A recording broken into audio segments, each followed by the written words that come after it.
let's move on to the next thing we have for today. There's a trending video, but before we take that trending video, there's another update to what's going on right now. We have that the landlords and occupiers are going to face 1 million naira fine and jail for any insured building.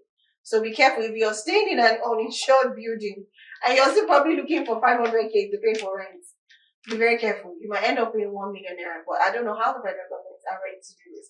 Now, the story is landlords and occupiers of public buildings in Nigeria now risk a fine of 1 million naira, and that's the least, and a jail term up to 12 months or both if they fail to insure their properties against hazard. Now, according to this new law, all public buildings will be insured against risks such as collapse, fire, earthquake, storm, floods, and other hazards as determined by the National Insurance Commission. Now, public buildings are defined under the Section 76 as subsection 6 as tenement houses of more than one floor, hotels, buildings occupied by tenants or lodgers, or any structure accessible to the public for education, medical service, recreation, or business transaction. Now, moving on, the Act mandates that such insurance policies cover not only properties and lives, but also the legal liabilities of the landlords and occupiers in case of injury, death, or damage suffered by users of the premises and third parties. If you want to read more about this story, it's a whole lot. So you have to go to our social media page, Facebook, and also you can go to Instagram at Galaxy TV News or Galaxy TV or Galaxy Television and check for the full story. So you know if you're at risk of paying 1 million naira fine or you're at risk of spending 12 months in jail for nothing you did not know about. I want to say, what is my business in the matter? I mean, it's your house. The landlady or the landlord should be able to insure their homes. So what it doesn't have to affect tenants. I think another thing that could be a flaw in that is that what should people do when this happens? You come to your house or you're staying in this house and you realize it's not insured. What does the law say? What can you do to make sure that you avert this 1 million naira fine for the least or the 12-month jail? I think that's something they should also include there so they can work this out. Because imagine coming to my house and you're telling me I'm paying 1 million naira because my house was not insured. Is it my house? It's not my house. I'm a tenant. Exactly. Yeah, but they said, that's what they said, occupiers and the landlord. What if you ask the landlord, is your house insured? And he or she says yes. Exactly. And you move on. Believing that, okay, yes, or it's insured. Or do they have the right to request for the documents? How will you request for documents in your house? If you don't request for it, you go to jail or you pay 1 million naira. I think there are a lot of ways to go about it. Okay, we have Chris in the house. So let's bring him, let him answer that question. And of course, we'll play, maybe have one more topic before we go. Let's quickly go for a short break and we'll be right back to have a guest. So just stay with us. Alright, welcome back. You're still watching your favorite social media program, The Buzz. Where we have our get seated, and don't forget you can call in and you can send in text messages. Well, let me introduce our guest. We have Chris in the house. He's a public analyst. Welcome to the show. It's good to have you. Yeah, but just that it will be fine. Let me indict myself to pay a fine or something. Yeah. Because yes, the rain and I couldn't afford to be drenched in the rain. Yeah. And yeah, I'm sorry. Viewers, to the crew, to everybody. Yeah, thank you so much for the apology. Accepted. So now talking about fine, we were talking about landlords and tenants. I walked into the wrong topic. You sure did. Saying 1 million naira for the list, or being jailed for 12 months because of the building collapse. Now there are a lot of things surrounded around that. If your building is uninsured, let me use uninsured. Okay, fine. So that is the fine you get to pay for the list, or you end up spending 12 months in jail. Now, there's a clause that we are trying to say we do not understand what the federal government is going to do about that. And that's the fact whereby you go meet the landlord and the landlord tells you, no, my house is insured. And Gratitude was like, should we tell him to bring the papers? They were like, landlord will bring papers to tenants. No, he won't do that. Now, okay, that's one. Then the other part is, maybe you find out that you've done your normal due, or you've asked the landlord, and probably the landlord said it is not insured, or said it is insured. What do you do so you do not end up paying for what I feel should probably not even be a concern of yours? What do you think we should do? All right. For a start, it is sad that Nigeria has 60 what now? 60 something. 60, whatever, 60. 60. Whatever. Nigeria by the age, yeah. Nigeria is an adult baby. Yeah. So immature. The nation has not been set up in such a way that is organized and then that is built around a design. It has just been like living by the day. Mm-hmm. So a lot of structure are not on ground. Mm-hmm. Like if you're privileged to have lived abroad or to have work abroad or something, like some of us are privileged too, you will be disgusted, irritated at the setup that Nigeria is, even as at now, at this age of global development. What am I trying to say? That if things are right, housing policy and stuff like that, that will have taken care of a lot of stuff. Yeah. But because things are left undone, Nigeria is just like fire brigade. Anything goes, and all of that. So it's scattered. It's like a forest. In a forest, you don't pattern how the trees grow and all of that. Things just grow on their own, and just Nigeria is sad. It's terrible. So because of that, so we see all manner of abnormal laws, hazard laws, policies, and all of that, because there's a whole lot, trying to find way around and all of that. Now, when you do that, what I talked about there, I heard about how the tenants are brought in and all of that. For crying out loud, I'm pretty sure it is the landlord's team. Yeah, it's true. Okay, let me take it back a bit, like where I'm coming from. I'm just trying to bury my anger. Now, if the policies have been right and the structures have been right, it would have been a problem for the tenants to just walk in. It would have been something that can even access, maybe online. To know the house you are going to, that okay, is secure, they have all the approvals and blah, blah. You should just know at a click. You should know. All right. Then, because that's not on ground, you're not working. Of course, landlord wants tenants, and then it will tell you in this Nigeria, you want the house. You say go. And the way things are also, because you're also in desperate need for accommodation. So you don't have the luxury to act Westerner in that situation. You just, even now we beg, you go take collect house. You understand? Now we beg. So you are begging, where we have the courage to go to now ask for papers. We will even tell you that this one you can't collect my house. Or just send you away. Troublesome. Or you want to do too low. Understanding all of this, the policy makers should know our realities and then pattern our policies, around that. So how on earth should a tenant suffer for this? It should just be a landlord thing. True. So policy coming up to hit our tenants on this, it shows that they are distant from realities. You understand? They are distant from realities. So what they should do is to go back to the basis, get this right, get housing policy right. Now, whatever you think should be done, insurance, all of that, inculcate it into landlord thing and all of that, the right to own a house, own a property, and all of you can do your data to capture all of that. Tenants should be completely absolved from all of that trouble. It should be a landlord thing. And as a wake up call for government to do what is right. We should just at least, we're crying out loud. We should be advanced now. This is 2025. And we are 65 years. Imagine a 65 years old man. Okay, we are 65. Yes. Okay. Nigeria, the way it is, it's just like an adult in a baby body. Yeah. He just analyzed it the way I really wanted to hear. Nigeria is scattered. We do not have policies that are guiding anything in this country. Any government, no structure, any government comes, they want to bring their own. Because I've been wondering when I saw it, what is the tenant's business in all of this? Like he said, there's no landlord or landlady that wants to tell you, okay, this is my insurance paper, is insured. I was thinking in this part of the world, like, this one wants to come and take my house, or she's proving too low. I'm not giving you my house again. I remember a friend of mine wanted to take a house somewhere. She had paid. It's a beautiful house. And so she told the landlady the tiles in the sitting room, she didn't like it. She wanted to change it. And they agreed. I don't know who the landlady went to. She had bought the tiles. You can imagine a massive sitting room. She had bought cartons of tiles to change it.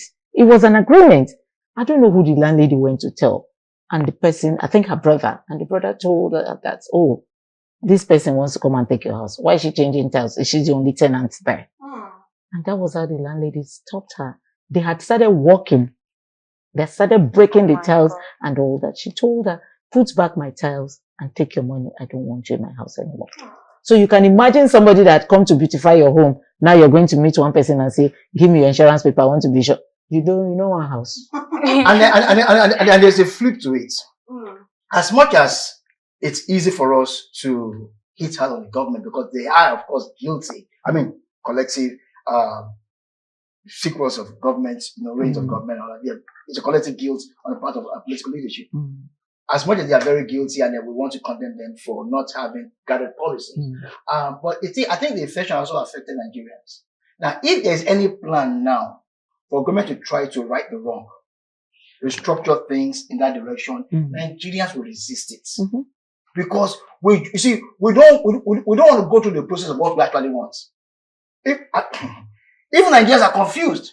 I don't know what to agree that we would resist it. I think the softer way to say it is, let me put it this way: if they want to change that, you don't just come and change things. Of course, yes. It has to be gradual. Obviously, if it is a gradual process and they see it that on the long run, is going to be beneficial to them, why not? They would accept. But you also have to be considerate when you're taking that step. I agree with you. Yeah. It has to be a process. You have to be patient. You have to reorientate the people. Yeah. But naturally, I've been on the field on this kind of public discussion for over 20 years. And I can tell you how Nigerians stubbornly resist change. I'm going to take you on that too, Chris, just like Blossom said. Right. I don't think they resist it, okay? But I think if you take it gradually, I'm going to give an example of when we had NEPA, when they were bringing poles to cut lights and you bribe them and all that. When the government introduced this new way of, giving us light, Nigerians complained, oh, it's too expensive, oh, is this, oh, is that. But everybody has adjusted to it. Also, when the seatbelt thing came, when the road safety came and said, you must wear your seatbelt, Nigerians complained, but they have all adjusted to it now. So this policy they brought is too harsh, especially when you're adding the tenants inclusive. If they had left it just for the landlords or landladies, gradually. Even with the landlords, you still have to be patient. Yes, gradually. You have to help them. Yes. This is money they're using. If you now say they have to, maybe you are saying they have to break down the house and rebuild it. You have to give the person time because talk about the things they're going to use to build a house and now. So imagine when he building his house and you think if you're paying 500 before, if that house, it brings it down and builds again, you will not get that house for even 1 million or even 2 million. So we have to be considerate. I agree with that again. Consider what Pat said. Basically, as regard the NEPA thing, the transition and all of that, I led my estate to protest against NEPA at that time. I led my estate, we're going to sue the then PHCN or whatever we were at that time. So I understand all of that. And I also understand I was much on ground with that situation. And I know how that they hurriedly, put their policy. And I know how Nigerians do ugly, pardon my English, resisted that process. So it's a two-way fault line, actually. I am part of the people, okay? What I'm trying to say is we just want things the way it is. Even if the change is going to benefit us, because there's pain in process of change. Now we just don't want that. Primarily, I agree to blaming the government for not really necessarily harsh policy, implementation of policies. I'm not thinking it through well enough.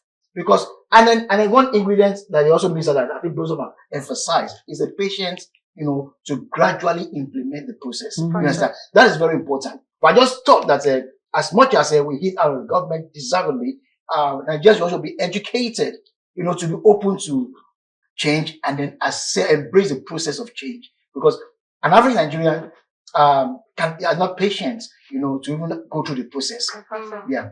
Okay, all right. Let's move on to that. Just to wrap up the show today, we have to take a trending video. This was just recent where a soldier corrected an officer, a senior officer corrected an officer who was trying to extort, who has already extorted from a driver. Hey, all right, welcome back. Quickly in about 3 minutes, we just have to wrap up on this. So we could see that the senior police officer had to stop the other officer and asking them why are they collecting money from the driver? Did they purchase anything? And of course, we threw a question. I think it was Patricia said, Patricia, how long will this last?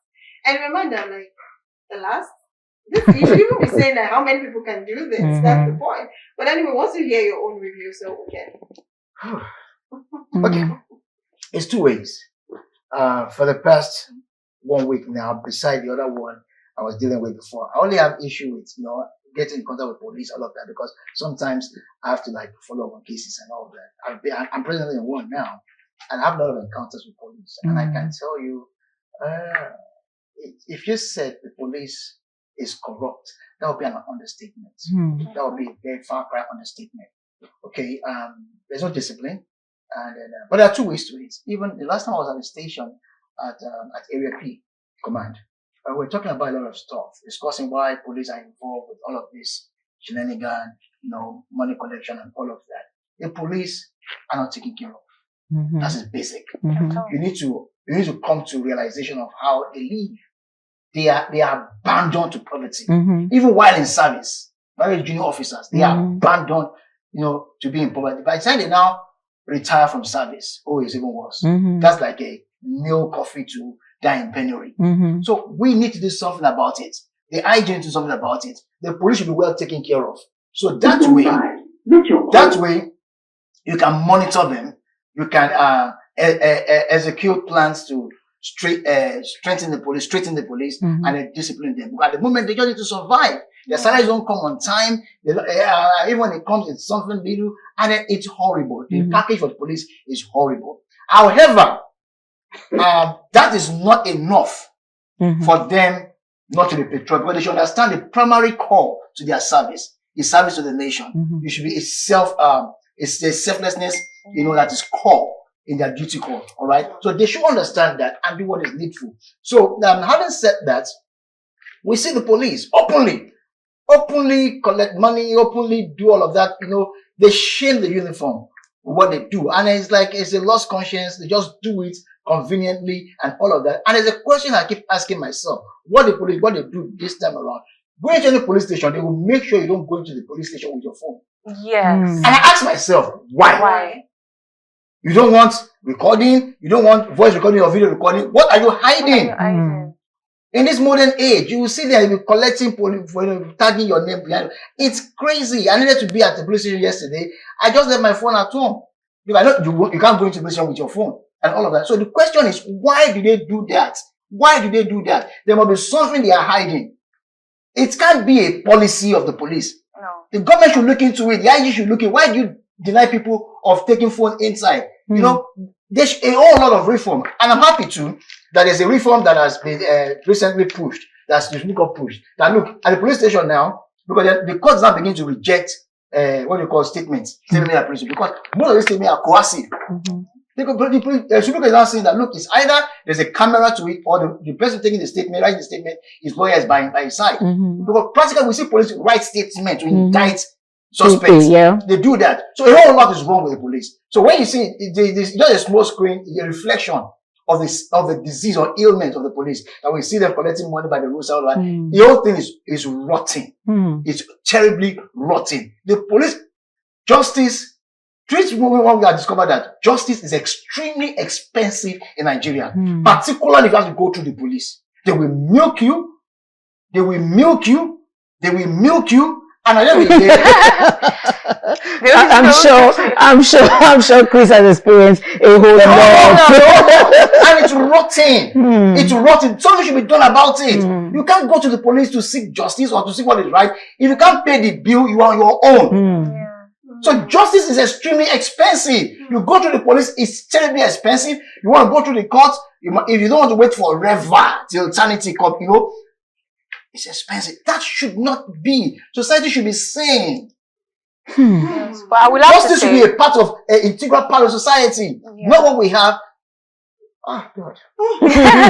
But we really have to commend the senior officer for what he did. Oh yeah. It might be very minute, but change starts from somewhere. Yeah. That's correct. I mean, they should figure him out and then appreciate him, and then there should be more like him. But for me, not just appreciating him, they should also. I don't know the language the police people use, but I think in the army you court martial them, okay, or put them in the guard room, okay, to serve to other people that if you do this, this is what will happen to you.